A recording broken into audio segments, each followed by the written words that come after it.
Ano? Lagi na lang kayo nagsasama eh. Hindi mo ba alam yun? Nakikita kita eh.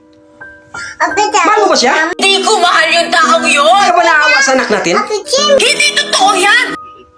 Oo, alam ko dahil nandito yung anak natin. Sa'yo, ba't ka nagkakaganyan? Sabi ko, bantayan mo yung anak natin. Simple lang yung pinapagawa ko sa'yo. Simple lang yun.